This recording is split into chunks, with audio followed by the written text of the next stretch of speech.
Hello and welcome to How to Make Your Work Experience Stand Out.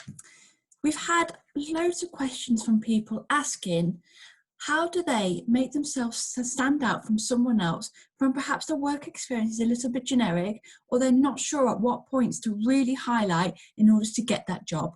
So this is what I'm going to go through in this really short, sharp session. So my name is Liz Dawson. I'm the Learning and Development Business Partner for the Adecco Group, and I'm delighted to be sharing some hints and tips and some secrets that we normally do internally in order to make candidates stand out. So how do we stand out?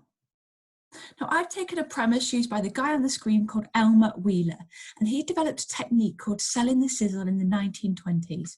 Seems like long ago, but it's something that we still use today in recruitment. So what is that sizzle?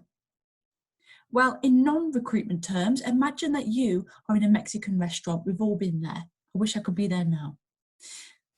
I've had instances where I've ordered the chimichanga or the nachos, and then all of a sudden I hear it, the tss, and I turn around and I smell it, and someone has ordered the sizzling fajitas, and you wish that you had it. And it's that noise and that smell that really makes it stand out. So what we're aiming to do with the sizzle is add that sexy, that's something that on your job application or during an interview, you can add to make it really stand out. So let's think about it in terms of job application terms. So this is actually a true story. My friend Ellie was wanted a job in recruitment. And so she didn't join a company with my organisation because I was a branch manager at the time. It would have been a little bit strange, but I prepared her for interviews at another recruitment agency and she actually got the job. When I spoke to Ellie, she was a little bit worried because she only had worked in Australia, travelling around, and she was worried how that would apply to a job moving forwards. But by understanding the sizzle in terms of recruitment terms, there are things you can do no matter what job you've got and what job you're going for to stand out. So I'm not going to tell you what it is yet. I'm going to give you and just read two examples that are here on the screen, and then hopefully it'll come clear to you once we go through it. So say an employer asked Ellie to begin with, Ellie, why do you want this job? Why do you want this job in recruitment? Look at example one, and this would still be a good answer, but it doesn't have that sizzle.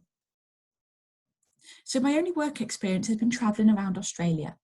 During my time there, I worked several jobs, including bar work and gutting fish on a fish stall. It was not the nicest experience because you can imagine the smell, but I stuck at it and I worked hard. I'm someone that will always get stuck in, and now I'm looking for an office job that I can really make my own. So on first thoughts, it's given a well-rounded example of her experience, but is it necessarily relevant to the job she's looking for? And would that stand out compared to someone else? Not really. So now I'm going to move on to example two, and hopefully there'll be some things in there that you can differentiate and start understanding what the sizzle is. So example number two. So say, imagine they said again, Ellie, why would you want this job? Or why do you want a job in recruitment? Well, when I was travelling around Australia, I had to support myself financially by finding work wherever I could, whether this be bar work or on farms. And a key role that stands out for me is that I had to work on a fish stall. Every day from 4 a.m. to 7 a.m, so really early starts, I had to gut over 300 fish. And I did this for 4 months because one, I wanted the money, but also I've never been put off by hard work. And actually I worked alongside 5 other people, but I always prepared the most fish. I know that in recruitment, if you're looking for someone to get the head down and be really resilient, but also sometimes it's doing the jobs that you perhaps don't want to do. I'm absolutely a person that can do that, embrace it and do it really well. And I think that my background lends itself to it. So can you see how that second example, even though it's the same experience, lends itself much better to the role?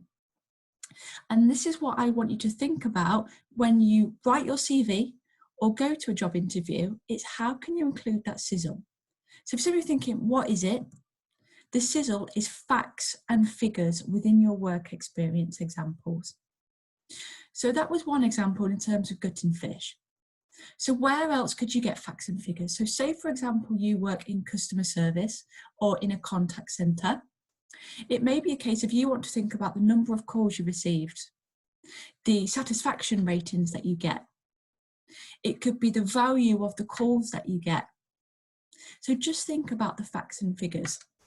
It may be a case where you work in finance, in which case it could be the number of items you have on a purchase ledger, the amount of accuracy that you get, the turnaround times that you have to complete a task. So just think about your job and how can you include facts and figures? To include them on a CV, you'd want this in bullet points as part of your work experience. If you're going to an interview, then this is great to use these examples when asked those generic interview questions such as, why do you want a job? Or how did your experience lend itself to a job? And the second thing that you might notice, especially during interview, is when you mention your experience or what you're looking for, it's always linking it back to why you would be good for that company. So remember with Ellie's example, in example number 2, she mentioned that she knows that in recruitment you need resilience and to work on jobs even when perhaps you don't want to, and she can do that. And I give her another example. So say someone asks Liz, because my name's Liz, why do you want a job? Why do you want a job here? The first answer, without linking it back, could be, do you know, I really want to work for you because your company's got a great reputation. I know that there's a chance to progress quickly and I'm really looking for somewhere that I can have a career. So that's one example, and it would still be a good answer. But just listen to how it sounds if you link it back to what they're looking for. So again, if they said, Liz, why do you want to work for us? It could be, do you know, so I've done loads of research and I think you have a great reputation and ultimately there's a chance to progress than what I'm really interested in. But I know if I got the job here and I knew that there was promotion opportunities, I would work twice as hard as anyone else because I really want to progress and have a career with you. And I know that you're looking for someone that has that great work ethic. So I'm absolutely that person for you.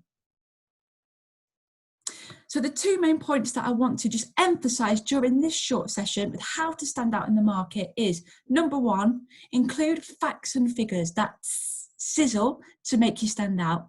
And number 2, any example that you give, especially during interview to those generic questions, just link it back to why you would benefit the company that you're going for. Thank you very much and good luck with your job applications.